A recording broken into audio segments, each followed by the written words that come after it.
Well, Jay broke his silence.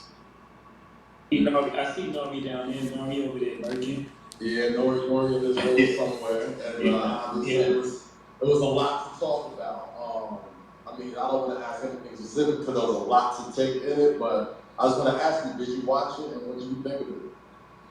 Yeah, Nari sent me a piece, and I've seen a couple pieces. I think again, everyone is entitled to their opinion. Everyone sees things through their own lens, and it may not, some of it could be true, some of it may not be true, but that's the lens that you see it through. So you just speaking to your truth. And I think the one thing I would say out of all the pieces I've seen is, maybe the Just Blaze thing was a bit unfair. Because if you're making an album, if you're creating an album, um, and the assignment is soul samples, everyone's coming with soul. It's not you're trying to make a cohesive piece of music. I don't think anyone was copying off any, Bink has this problem, and I think everyone created for the project. The thing was, the baby was the blueprint. And I think everyone should be prized for what we created. It's in like I don't know what you call it, like the Library of Congress or something. It's something that we all should be proud of, and everyone should be prized for their contribution. I mean, some of those songs on there, you don't know song cry, like some of the pillars of that album. You know, um, if you and everyone had a contribution. I would say, and I don't think anyone was copying of anyone. I think they did what he brought to the table, and we all had the assignment and created this one body of work. Other than that, you know, again, it's anyone's opinion of what they believe is their truths. Everyone's gonna have a different truth. And that's the truth. The double truth, Ruth.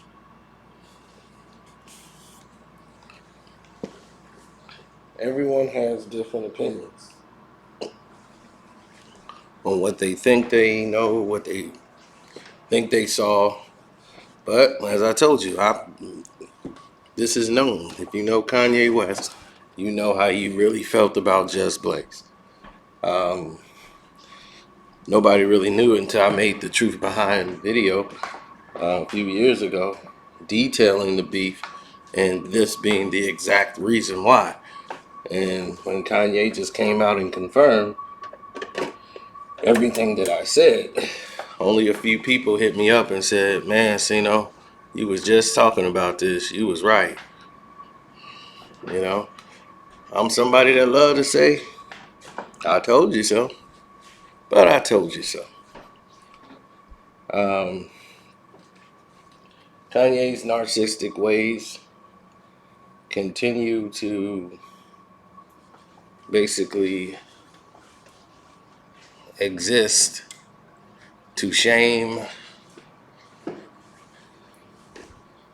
and embarrass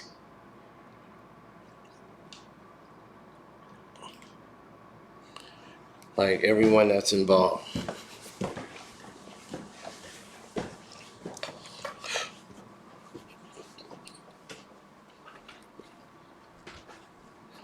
So people blame John Legend, saying John Legend is a sellout. Oh, John Legend sold out.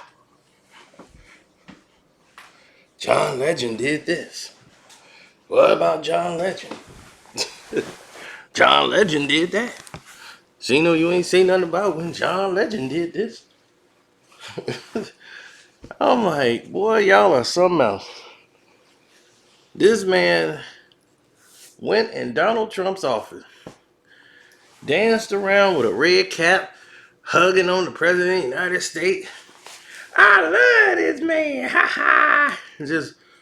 It was the most embarrassing thing I've ever seen in my life. What John Legend did, that's what I'm saying. What John Legend did was side with someone. He just sided with the Democrats. He sided with the people that normally protect his interests. Democrats. The same people Kanye and all these other people were friends with until they were no longer his friends. And he had a gripe.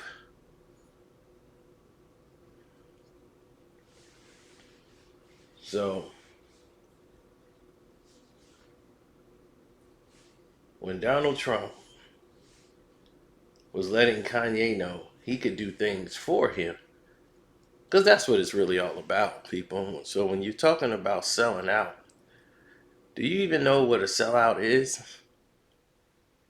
Do you even know what that term means? You thinking sellout means sell a person out, sell out your homeboy. Man, you sold me out. That's what the term means, right? No, the person that then the word sellout means the person that gets sold out actually is the person. You sold yourself out. That's what it really means. Your action, your act that you just did, you just sold yourself out.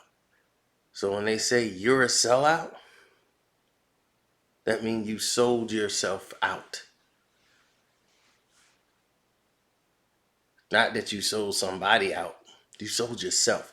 Because that's the biggest person you could ever disappoint is yourself. And they can't, a person who does these acts, they can't look at the people who they've done this to or people who know what they've done. They can't deal with the guilt and the shame from their eyes. So they go around people who don't even care about them, and they know they don't care about them, but they know they don't care about what he did either. And they can live with that. So they get a new identity, a new face, but the soul is empty. Kanye is not with Trump because he believes in his policies. He's not rolling with Trump because he believes in his vision. He was there because Trump could do something for Ye. It's all self-centered. It's all narcissistic. But y'all love Kanye so much. This dude has sold you guys a pipe dream for years. He has pissed you off. He has said everything up the pipe had to be canceled, but y'all keep on bringing him back. Why? Because you like his damn shoes. I swear, man, people are something else. Kanye says the right things at times. He do. He accidentally say something that's interesting because why? He is a genius. Have I ever not called Kanye West a genius? He's a madman. He's a genius. He's all of these things in one. He's very confused. He's an emotional person, but he's always had that creativity, the vision. He had it. That's why he was always going to succeed and do his thing because he was someone who saw the finish line. He saw where he needed to go and knew how to get there. So that's what was important, was the getting there.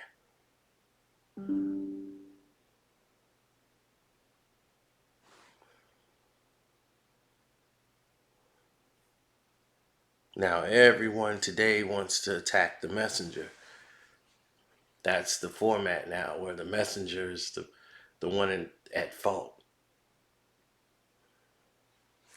People are so far confused because they're twisted by lies and they think because of people's celebrity status or saying, oh, they're worth $1 billion, that they have $1 billion. Oh, they're worth this, they're worth that. So that means whatever they say goes, or they must be in the right because they're worth $1 billion.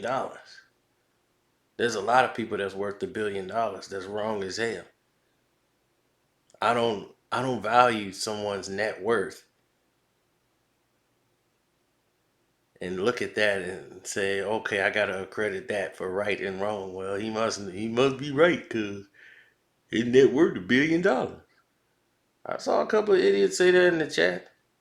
I read your messages. Man, you just hate Cino. He must be doing something right. Shoot, he worth $1 billion. A lot of people did a lot of wrong. That's worth a lot of money. I never do. Somebody can say, hey, you know what? I'm right because I'm worth this much money. I think you should be back in shackles and chains. No, no, no. I got a lot of money. My net worth is about 2 billion, so I know what I'm talking about. Come on, come on. Go on, get in them shackles and chains. I'm gonna see what you got to say then. I'm gonna see what you got to say then. You gonna get in them shackles and chains? His net worth is about 2 billion.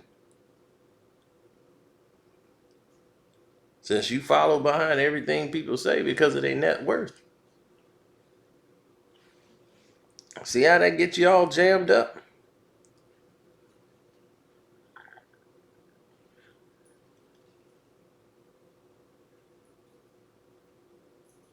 I told you, slavery ended because it was becoming too expensive to house and take care of slaves. Then somebody had a very bright idea. And they said, why are we paying for their security and housing? We're going broke. Let them pay for it. Let them be free. They got to come back to do the work anyway because where they going to go? You could hire them and pay them. Pay them a salary and they can just barely make enough to pay their own bills and taxes on the land. And then we just keep it cycling. Keep them picking cotton. They can be free, but they just get paid, underpaid to pick cotton. Therefore, they don't show up to work. They don't get paid. They got to pay taxes and they ain't got their money. They lose their property. Or worse, they go to jail. But they can't stay on your land. And you can't house them. They got to go get their own housing, find their own land, get their own job, and pay tax.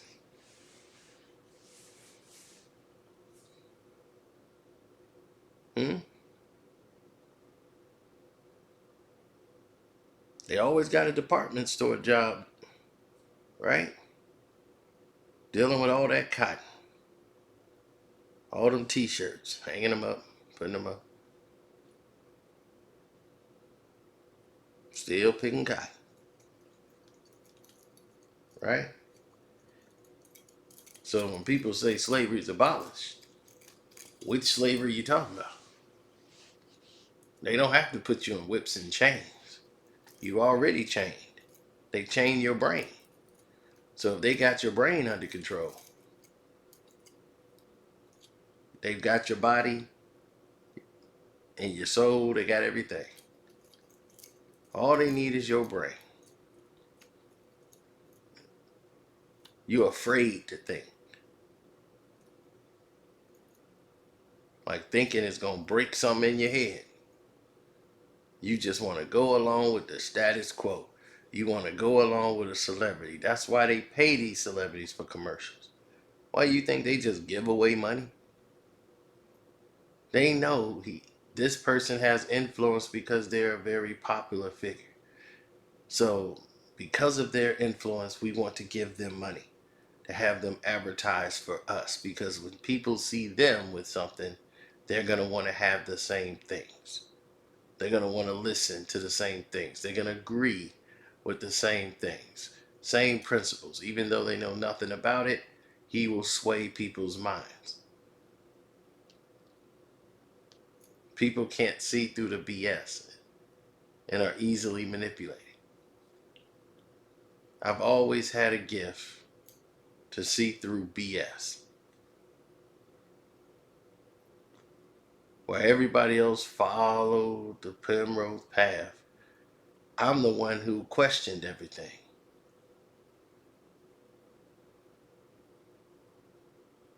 And it's weird because I was the one that I was scrutinized for it.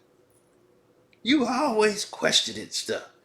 I think you just do that just to be against everybody. If everybody's saying this, you want to say the opposite just to be opposite. That's what they used to say about me as a kid. I just wanted to be opposite. So this is long before LeBron, Jordan, and all those games and all that. They thought I just wanted to be opposite of everybody.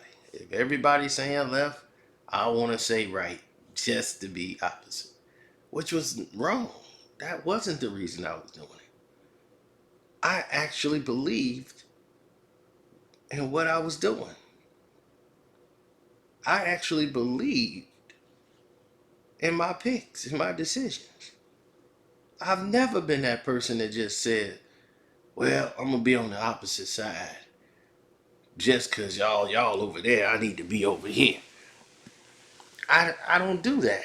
Cause there's no way I could defend that.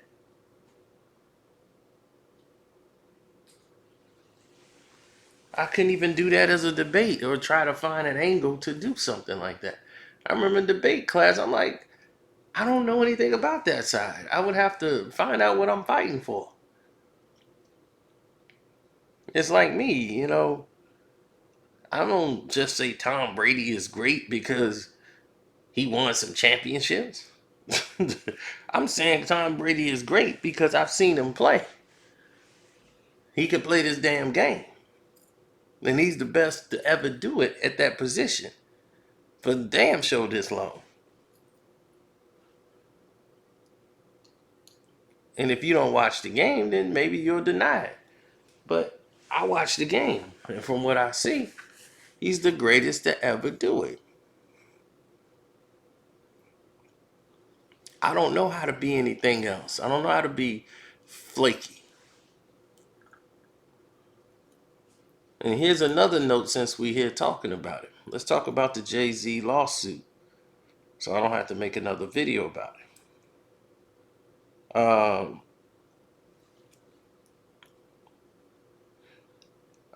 Jay-Z, the reason why he was in Clubhouse is because he's trying to promote The Harder They Fall, the movie that they produced. So he's making his rounds. He got on Instagram for about a day, then jumped back off. So he's just trying to promote his movie. That's all.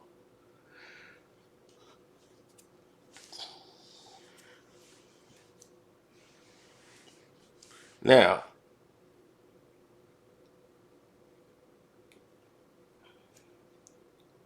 let's get into this.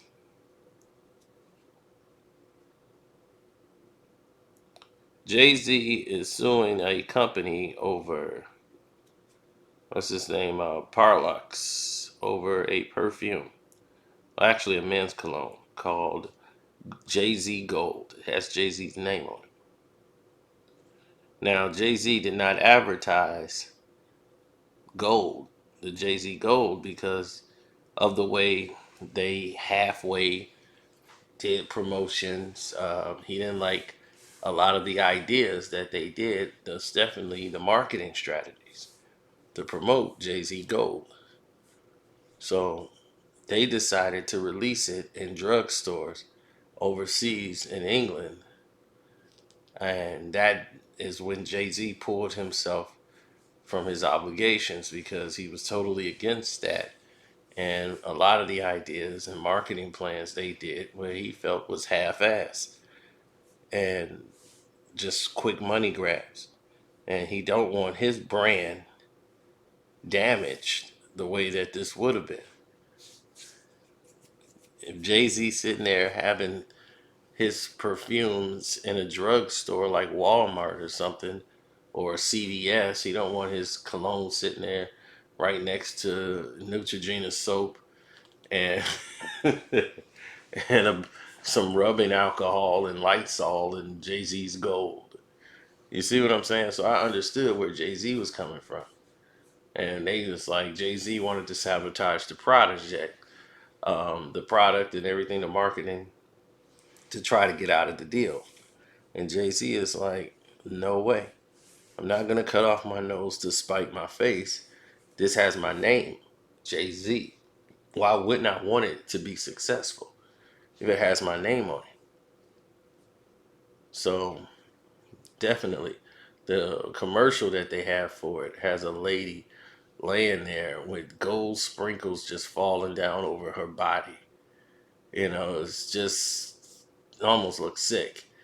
So, and Jay Z's like, again, lazy. Lazy concept idea. So, but those were the kind of ideas that was being brought to the table. So I understood his passion and I understood his pain for all of those different projects and things that he was working on. Now you're looking at a different type of subject. You're looking at, you're talking about Jay Z, a man who's made a lot of mistakes, a lot of business moves, but he's normally have made great business decisions for himself. Now you're looking at a lawsuit that looks very winnable for him. He had to show up in court in person because that's how serious the lawsuit was getting. He couldn't skip it. So even Jay Z got to make his court dates. For all these young rappers who think they can blow off court, I beg to differ. So,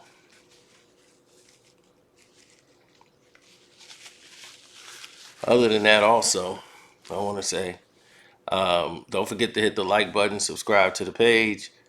Thank you for super chats. Cash App is Carcino. I'm gonna get out of here, y'all. Peace.